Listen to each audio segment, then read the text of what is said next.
Welcome back to linear algebra. In this video, I want to look at the matrix representation of linear transformations. This is one of the biggest ideas in linear algebra. This is the reason that it is useful to abstract the idea of a vector space and not just talk about Euclidean vectors, but talk about other things we can pretend are vectors as well. No matter what kind of vector space you are looking at, we've seen previously that there is an isomorphism. There's a canonical transformation that will take you from those vectors into Euclidean vectors, into column vectors. Once you're in column vectors, you can use matrix transformations. And so the big result I want to look at here is the claim that anytime you have a linear transformation on any kind of vector space, you can represent it using a matrix.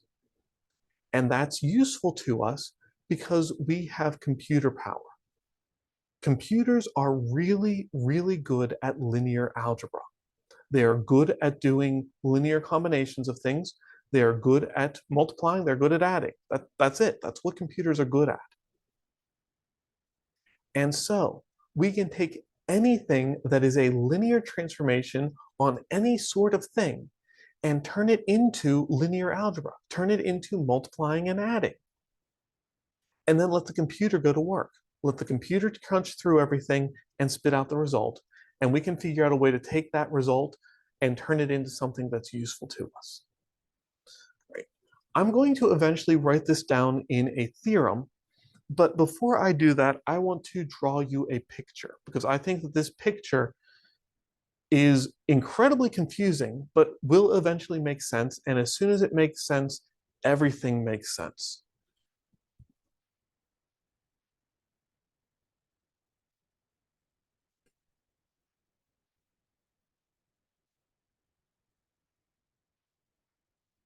Let's let the dimension of V be n. Let's let the dimension of W be m. And let's let T going from V to W be a linear transformation.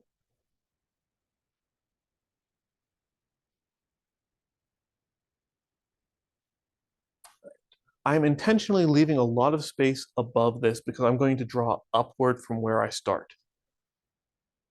But if I think about V as being an object, a cloud somewhere, and I think about W as being a different object, a different cloud somewhere, I can think about T as being a route. I start at V, I end up at W. The path that I take is the linear transformation T. I also know that I have isomorphisms. V is an n-dimensional vector space. So it is isomorphic to Rn, which instead of a cloud, I'm going to call it a box because Rn is a nice regulated vector space. It is rectangular, although it's in probably more than 2 dimensions, so it is an n-dimensional rectangle, but that's okay. And we saw in the last video that the isomorphism is invertible. I can go from V to Rn, I can go from Rn back to V. That's important. I can do the same thing with W.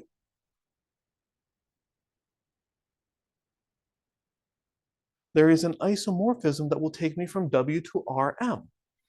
And because it's an isomorphism, it has an inverse, so it will let me go backwards as well.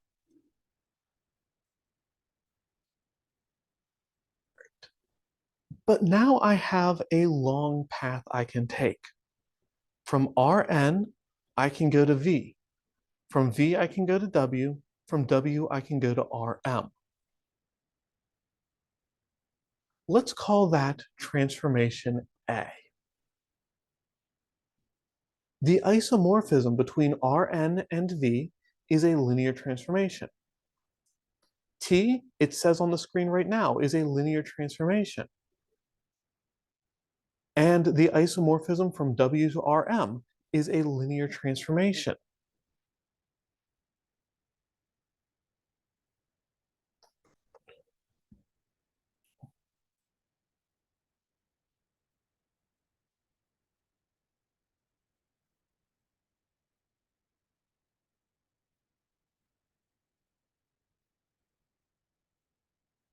So A is itself a linear transformation from Rn to Rm. And a linear transformation between Euclidean vector spaces can be represented by an n by m matrix.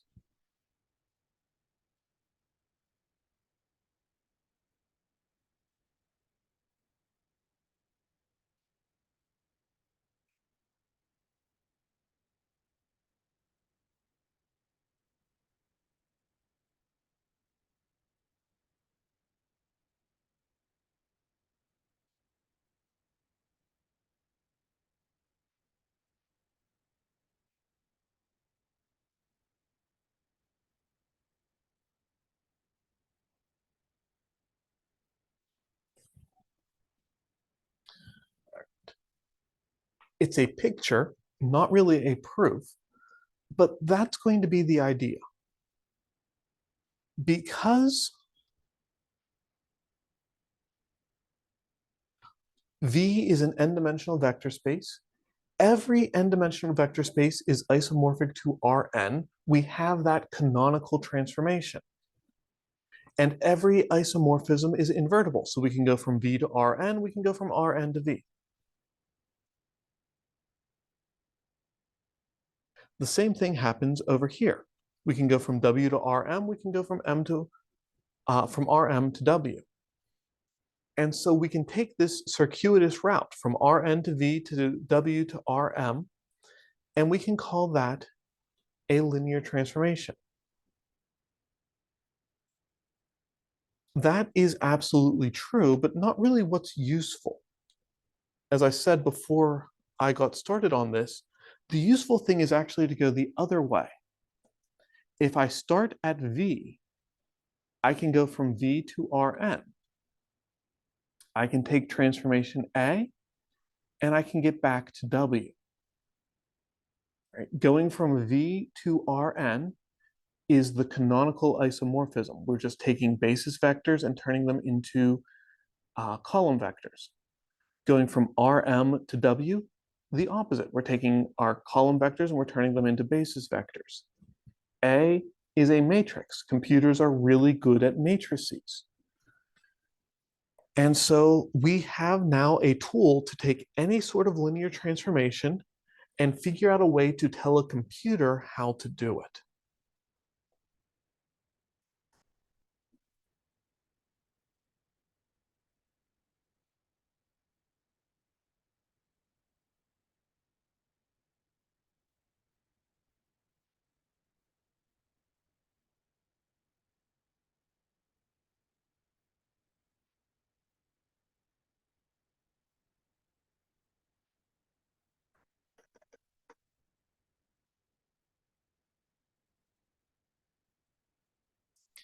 To show you what I mean, I'm going to go to the differentiation transformation that we've used a couple of times. The derivative of a third degree polynomial is a second degree polynomial. And one of the big ideas in calculus is that the derivative is a linear operator. It's a linear transformation that takes a real valued function and turns it into another real valued function. This process is absolutely not the best way to do this when we're working by hand. But none of what we're doing in this video is useful when we're working by hand. The entire point is to learn how to tell a computer what to do. So I know that there's an isomorphism from P3 to R4.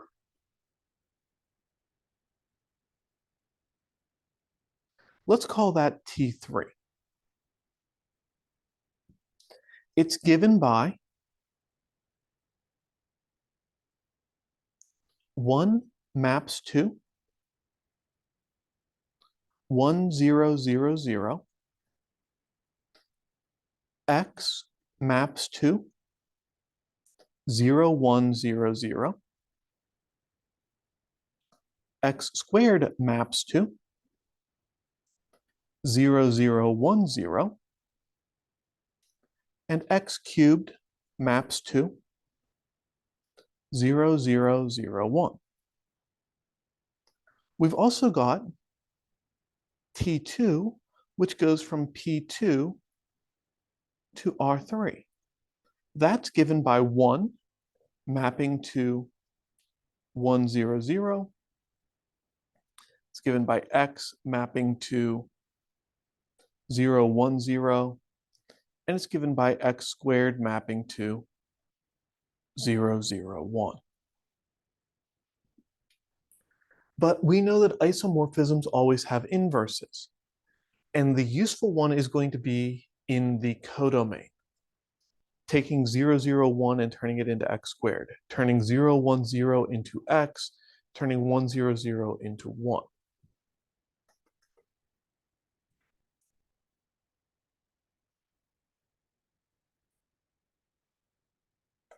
But we have our rule, right? D of A naught plus A1x plus A2x squared plus A3x cubed.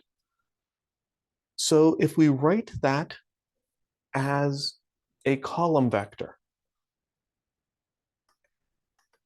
we have A naught, A1, A2, A3. That's going to map to, well, it was A1, it was 2A2 times X, and it was 3A3 times X squared.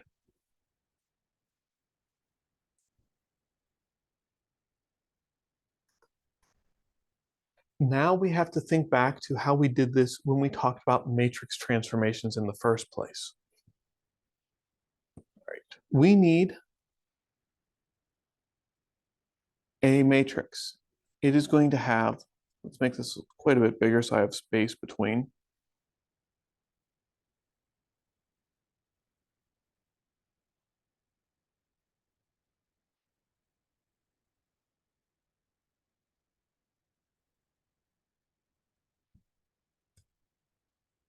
I'm going to have 3 rows and 4 columns.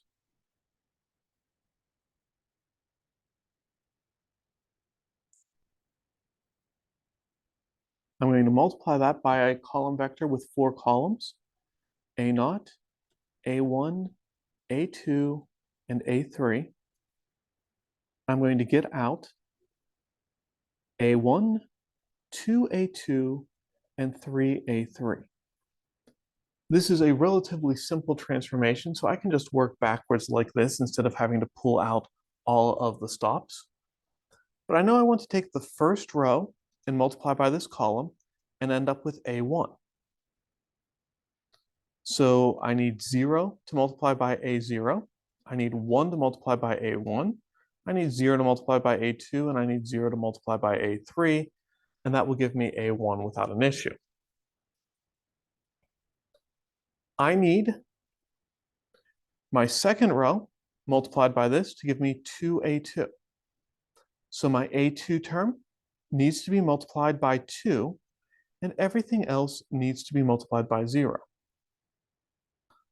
Likewise, in my last row, I need to get out 3A3. So my A3 term needs to be multiplied by 3, and everything else needs to be multiplied by 0. And there is the matrix form of the differentiation operator on third-degree polynomials. I can test this. Again, I would never use this by hand except in the specific case right now of trying to test it out, trying to see how and why it works.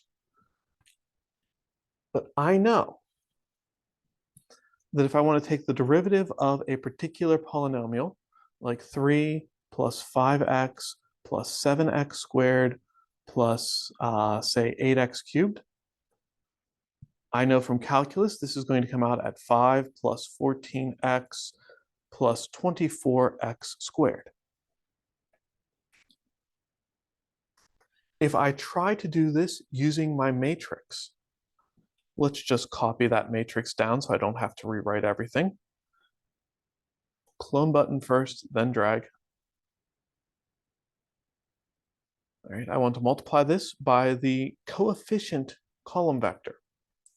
So it's going to be 3, 5, 7, 8, just taking the coefficients of my polynomial. And multiplying row times column. First row times my column vector is going to give me 5. Second row, that's going to be 2 times 7, which is 14. Third row, that's going to be 3 times 8, which is 24. Then taking this and turning it back into a polynomial. My first term is my constant, 5. My second term is the coefficient on x. My third term is the coefficient on x squared, and that is in fact exactly what I thought I was going to get.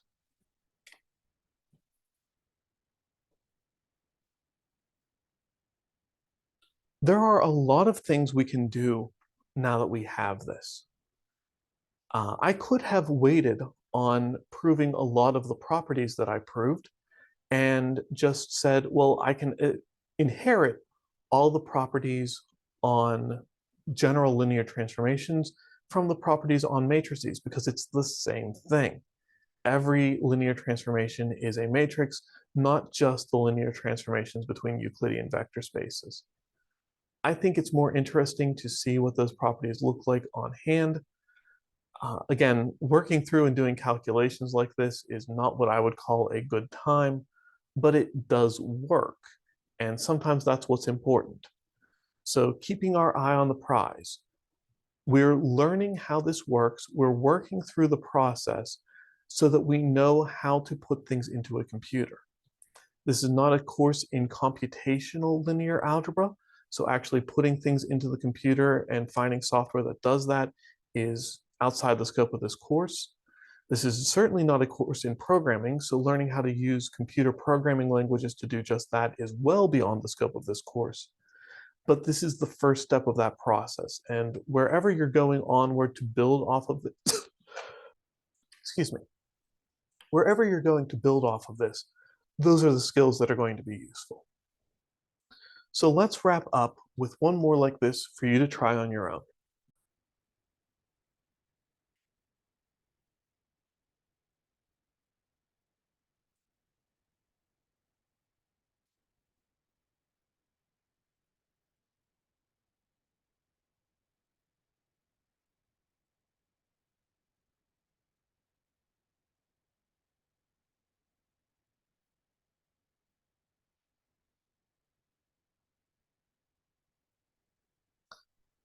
Let's consider the transformation T going from P2 to P2. So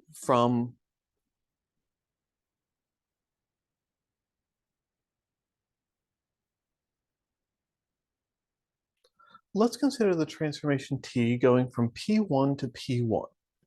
So we're going to take a first degree polynomial, we're going to turn it into a different first degree polynomial. And the transformation is defined as T of f of x is equal to f of 2x minus 1. This might feel a little bit weird at first, so before I tell you to do anything else, let's look at a specific example. So if I pick a random first degree polynomial, f of x is, say, 3x plus 5, then T of f of x is f of 2x minus 1. It's asking us to substitute in 2x minus 1 for x. So we get 6x minus 3 plus 5, which is 6x plus 2.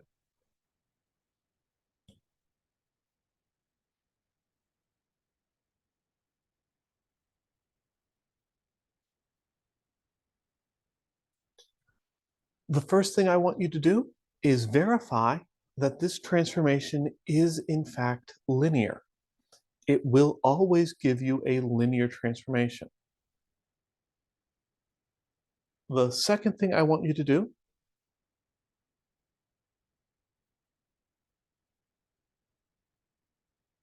is to write a matrix for t. And the third thing that I want you to do is verify your matrix on the example that I just gave you. We know what happens when we take the transformation on 3x plus 5. Turn that into a column vector. Use your matrix to act on it. Turn the result back into a polynomial and make sure you end up at 6x plus 2. All right. Take a couple of minutes to play around with that, see what you can do with it, and I'll see you in the next video.